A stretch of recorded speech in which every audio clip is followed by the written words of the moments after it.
ખેડા અને સંજેલીમાં આપ અને બીટીપીમાં ભડકો સામે આવ્યો છે। આપ અને બીટીપીના 200 કાર્યકરો ભાજપમાં જોડાયા છે।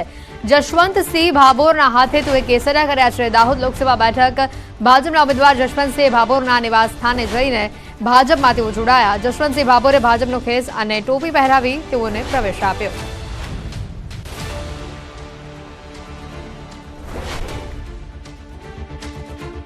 ચૂંટણી પહેલા મહેસાણા કોંગ્રેસમાં ભંગાણ સામે આવ્યું છે। મહેસાણા યુથ કોંગ્રેસ પ્રમુખના કેસરિયા સામે આવ્યા છે। હિતેશ રાયકા અને જિલ્લા કોંગ્રેસ સમિતિના ઉપપ્રમુખ હર્ષદ રાવલ ભાજપમાં જોડાયા। મહેસાણા કમલમમાં જિલ્લા પ્રમુખ સહિત ધારાસભ્યના હસ્તે તેઓએ કેસરિયા કર્યા। ભગવાન શ્રી રામલલ્લાની પ્રાણ પ્રતિષ્ઠા મહોત્સવ સમયે જે આમંત્રણ આપ્યું અને કોંગ્રેસ પાર્ટીએ જે આમંત્રણ ઠુકરાવ્યું એ દિવસથી પગ નીચેથી જમીન અમારી સરકી હતી। ત્યારે પાર્ટીના પ્રોટોકોલથી ઉપર ઉઠીને મેં મારા ફેસબુક માધ્યમથી, ઇન્સ્ટાગ્રામથી, ટ્વિટરથી, વોટ્સઅપથી તમામ સોશિયલ મીડિયા માધ્યમથી મેં કહેલું કે જ્યાં મને શ્રીરામ ભગવાનનું આમંત્રણ મળશે ત્યાં હું વાજતે ગાજતે જઈ અને જોડાઈશ અને કાર્યક્રમમાં સહભાગી થઈશ। નરેન્દ્રભાઈ મોદી સાહેબની નીતિઓ, કામ કરવાની પદ્ધતિ અને વિકાસની રાજનીતિથી પ્રેરાઈ અને અયોધ્યામાં રામ મંદિર થયું। આ રામ મંદિરમાં કોંગ્રેસ પક્ષ દ્વારા જ્યારે આમંત્રણને ઠુકરાવવામાં આવ્યું એનાથી નારાજ થયા અને વિકાસની રાજનીતિથી પ્રેરાઈને ભારતીય જનતા પાર્ટીમાં જોડાયા છે। બનાસકાંઠા કોંગ્રેસ ઉમેદવાર જ્ઞાનીબેને પ્રચારમાં દાવો કર્યો કે 10 દિવસથી પ્રચાર કરી રહ્યું છું અને રોજે રોજ લાખ દોઢ લાખનો ફાળો આવી રહ્યો છે। ચૂંટણી લાંબી ચાલશે એટલે 50 લાખ જેટલો ફાળો આવી જશે। દરેક ખર્ચ લોકો ઉપાડી રહ્યા હોવાનો પણ તેમણે દાવો કર્યો। જ્ઞાનીબેન 15મીએ પાલનપુરમાં ઉમેદવારી પત્ર ભરશે। આપણે તો કાંકરા પાળ બધાને ટેપે ટેપે સરોવર ભરાય, પણ મારે અભિનંદન આપવા છે સમગ્ર બનાસકાંઠાની 18 આલમ સતીશે કોમને કે 1 મહિનો ને 10 દાડા થયા।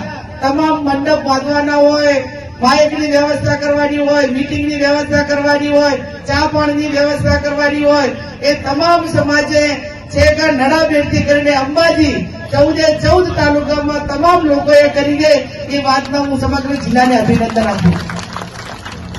વ્યવસ્થાઓ તો કરી, પણ કોઈ દિવસ એવું ના હોય કે લાખ દોઢ લાખ રૂપિયા ફાળો ના આપ્યો હોય। અને આ વખત તો ચૂંટણી એ પાછી લાંબી છે એટલે રોજના લાખ ગણો તો 50 લાખ રૂપિયા તો ફાળો જ કરી લેવાનો એમ। એટલે ચાક નાના મોટી વ્યવસ્થાઓ કરવાની થાય, કારણ કે ફોર્મ ભરવા જવાનું તે દાડે ખર્ચો થાય, જમવાની વ્યવસ્થા કરવી પડે, મંડપની કરવી પડે, તો પણ બધા લોકોએ એડવાન્સ એ પછી 40 લાખ રૂપિયાનો ખર્ચો થાય ને પાલનપુરનો, એ મંડપનો જમવાનો એ પણ સમગ્ર જિલ્લે ઉપાડી લીધો છે। વલસાડ ડાંગ લોકસભા વિસ્તારમાં ચૂંટણીને લઈને રાજકીય માહોલ ગરમાયો છે અને આ બેઠક ઉપર ભાજપના ઉમેદવાર ધવલ પટેલ અને કોંગ્રેસ ઉમેદવાર આનંદ પટેલ વચ્ચે પ્રતિષ્ઠાભર્યો જંગ ખેલાઈ રહ્યો છે। ત્યારે આ મત વિસ્તારમાં શું માહોલ છે, મતદારોનો શું મિજાજ છે, આવો જોઈએ। વલસાડ ડાંગ લોકસભા બેઠક પર ભાજપ કોંગ્રેસના ઉમેદવારનો પ્રચાર પૂરજોશમાં ચાલી રહ્યો છે। બંને પાર્ટીના ઉમેદવારો અને છે અગ્રણીઓ એકબીજા પર વાર પ્રતિવાર કરી રહ્યા છે અને આક્ષેપ પ્રતિ આક્ષેપોનો દોર ચાલી રહ્યો છે। પરંતુ વલસાડ ડાંગ લોકસભા બેઠકના લોકોનો શું મત છે તે જાણવા ન્યૂઝ 18 ગુજરાતની ટીમ ઔદ્યોગિક નગરી વાપી પહોંચી છે। આપ જોઈ શકો છો મોટી સંખ્યામાં અહીં છે લોકો ઉપસ્થિત છે, મતદારો ઉપસ્થિત છે, મોટાભાગના છે વડીલો છે। એમની સાથે જ સીધી વાત કરીશું કે અત્યારે આ વખતે ચૂંટણીનો શું માહોલ જામે છે, લોકોની શું અપેક્ષા છે અને આ વખતે લોકો કેવા ઉમેદવાર કે કેવા પક્ષને ઈચ્છી રહ્યા છે। આપનું નામ? હર્ષદ પટેલ। તમે શું કહેશો, કેવો માહોલ છે, ચૂંટણી જામી છે એમ ખરેખર લાગે છે? ચૂંટણીનો માહોલ તો છે જ, પણ ભારતીય જનતા પાર્ટીની સરકારે છેલ્લા 10 વર્ષમાં જે કામ કરે છે એ ખૂબ સરાહનીય છે। વિશ્વમાં જે ભાજપનું નામ અને નરેન્દ્ર મોદી સાહેબનું નામ થયું છે એ ખૂબ અજબ છે। કારણ કે હું તો પોતે 5 મહિના હમણાં અમેરિકા જઈ આવ્યો છું। અમેરિકામાં એમના જાહેર ભાષણમાં 50 હજાર ગુજરાતી માણસો ભેગા થાય, ઇન્ડિયન લોકો ભેગા થતા હતા। એ લોકોએ જે સન્માન ને એ લોકો જે મોદી સાહેબ માટે બોલે છે ને એ બહુ લાજવાબ છે। ઇન્ડિયામાં રહીને માણસ મોદી સાહેબના વખાણ નહીં કરતા, પણ પરદેશની ધરતી પર જે એમના વખાણ થાય છે અને એમના કામ બોલે છે। આપનું નામ? ગોપાલ નવાલ। गोपाल जी, શું કહેશો, ઉમેદવારને જોઈને લોકો મત આપે છે કે પાર્ટીને જોઈને મત આપે? अभी तो पार्टी के हिसाब से जो मोदी साहब जो काम कर रहे हैं उसी को देख के वोट किया जा रहा है। पब्लिक की सबकी तरफ से यही है कि भाजपा है। આપકા નામ? રસિકભાઈ પટેલ। રસિકભાઈ, શું કહેશો, અત્યારે લોકો જે ગઈ વખતે જે વાયદા થયેલા હતા એ વાયદા પૂરા થયા છે કે હજુ અપેક્ષા લોકોની વધી છે? અપેક્ષા તો વધી છે, પણ દરેક વાયદા પૂરા કરે છે મોદી સાહેબે, અને આ વખતે તો 400 પાર જવાનું છે। શું માહોલ છે અત્યારે અહીં આગળ? બીજેપીનો। શું લાગે છે એમ કે કેવા કામો થવા જોઈએ, લોકો કેવા કેવા ઉમેદવારને મત ઈચ્છી રહ્યા છે? લોકો પબ્લિકનું જે કામ કરી રહ્યા છે એમાં મોદી સાહેબ બધા બીજેપી પક્ષ સારી રીતે કામ કરી રહ્યો છે અને નાનાથી નાના લેવલનું જોઈ રહ્યા છે લોકો. તો આપનું નામ દાદા? શંકરભાઈ શંકરભાઈ, શું કહેશો? બધું સારું સારું જ છે કે કઈક કોઈ મોદીજી છે ને તો બધું સારું જ છે. એ સમજો મોદીજી ભાઈ જ્યાંથી આવ્યા છે કામ કરેલું છે ત્યારથી જ કામ દેખાયું છે. તમે શું કહેશો? અહીંયા આગળની જો વાસ્તવિક પરિસ્થિતિની વાત કરીએ તો પ્રાથમિક સુવિધાની વાત કરીએ, રસ્તાઓ છે, પાણી છે, શું બધા પ્રશ્નો સોલ્વ થઈ ગયા છે? જો અમારા સાંસદ કેસી પટેલના સમયની અંદર અમે અને એના પહેલાંના સાંસદોમાં અત્યારે વાપી વિસ્તારની અંદર કેમિકલ ઝોનની અને ઇન્ડસ્ટ્રીની અંદર બહુ હરણફાળ ભરતા લગભગ એશિયાની અંદર નામ છે. પણ અમુક કામો હજી કેન્દ્ર સરકાર રાજ્ય સરકારે વિચારવા જેવા છે. જે 50 ફૂટ સુધી કેમિકલ જમીનમાં ઘૂસી ગયા, 100 ફૂટ સુધી આપણે કેમિકલની હવામાં પ્રદૂષણ ફેલાણું છે.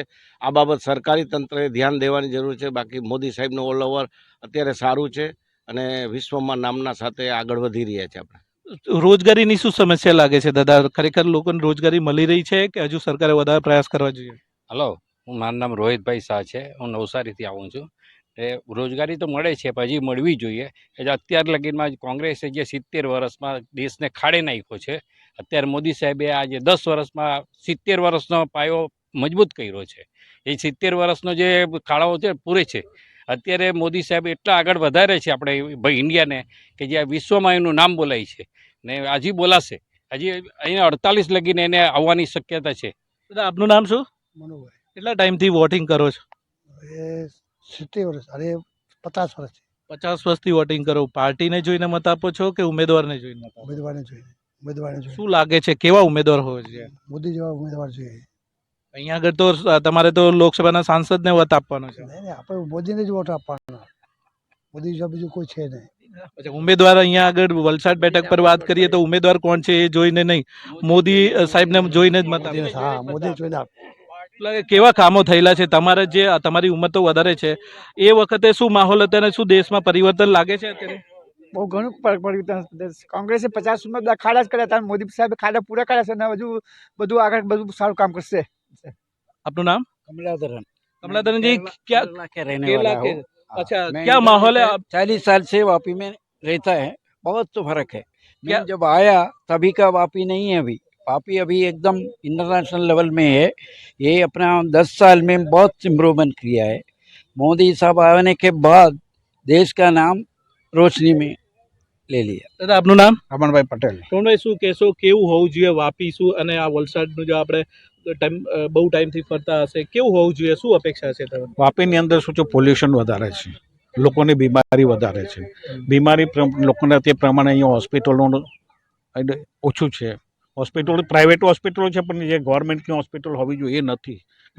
અને જે ગરીબ માણસોને એની સગવડતા મળતી નથી. આપનું નામ? मेरा नाम विकास यादव है। विकास जी, क्या कहेंगे रोजगारी के बारे में?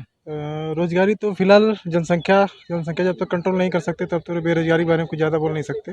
और काफ़ी अच्छा काम चल रहा है इसमें, बहुत अच्छा काम किया मोदी जी ने। मैं तो वैसे तो यूपी का हूँ, यूपी में भी काफ़ी अच्छा उनका है, 70+ ही पकड़े यूपी में, और बहुत अच्छा लगता है वापी में। વાપી છેલ્લા 5 વર્ષ પછી 5 વર્ષમાં બદલાયું છે. ઘણા કામ પ્રગતિ ઉપર છે અને ઘણા કામ હજી બાકી છે. એમાં અમુક કામ ડિલે થયેલા છે પણ એ ચાલુ છે પ્રગતિ ઉપર. અને સારું છે. મેન વાપી ગામમાં પાણીનો મેન પ્રશ્ન છે, પીવાનું પાણી. જે દમણગંગા નહેરમાં આટલું બધું પાણી ફોકરનું વહી જાય છે તો વાપીના ઘણા વિસ્તારમાં પાણી નથી મળતું. આજે ફેબ્રુઆરી કે જાન્યુઆરી થાય તો પાણીના ટેન્કરો બધાને મંગાવવા પડે. ઘણી એવી સારી સોસાયટીઓ છે. મેન પ્રશ્ન પાણીનો છે. પાણીનો પ્રોબ્લેમ સોલ્વ થાય તો બહુ થઈ ગયું વાપી ગામની અંદર. આ ઇન્ડસ્ટ્રીયલ એરિયા હોય અને કેરિડોર બનતા હોય, આટલી બધી પ્રગતિની સાથે ઘણું બધું લોક પબ્લિકનું વિચારવું છે. જેમ અમારે અહીંયા સ્થાનિક હોસ્પિટલની જે વાત કરીએ તો જેવી સેલવાસની અંદર વિનોબા જેવી હોસ્પિટલ છે, વાપી ઉદ્યોગ શહેર છે, એવી એક પણ હોસ્પિટલ સરકારી નથી. અને પોલ્યુશનનો બી બહુ મોટો સરકારી અમલદારનું જે અત્યારે કાર્યશૈલી છે એ પરંપરા મુજબ જ છે. જે લોકોને ધક્કા ખાવાના વધારે થાય છે એ સરકારે એમાં ધ્યાન આપવું પડશે, નહીં તો નુકસાન જ છે. આ રીતે છે અહીંયાના વાપી વલસાડ જિલ્લાના લોકો છે એ પોતાની પ્રતિક્રિયા આપી રહ્યા છે. સરકારના જે કામો છે વિકાસને જોઈ અને લોકો મત આપી રહ્યા છે. સાથે સાથે આગામી સમયમાં જે રીતના સરકારના જે આગામી સમયમાં આ વિસ્તારમાં શું કામો થવા જોઈએ એની પણ લોકો છે અપેક્ષા વ્યક્ત કરી રહ્યા છે. આમ વલસાડ ડાંગ લોકસભા બેઠક પર ભાજપ કોંગ્રેસના ઉમેદવારો અને એ અગ્રણીઓના આક્ષેપ પ્રતિ આક્ષેપોની વચ્ચે મતદારોનો જે મિજાજ છે એ જાણી અને આવનાર સમયમાં ચૂંટણી વધારે રસપ્રદ બને તેમ લાગી રહ્યું છે. ભરતસિંહ વાડેર, ન્યૂઝ અને ગુજરાતી, વાપી.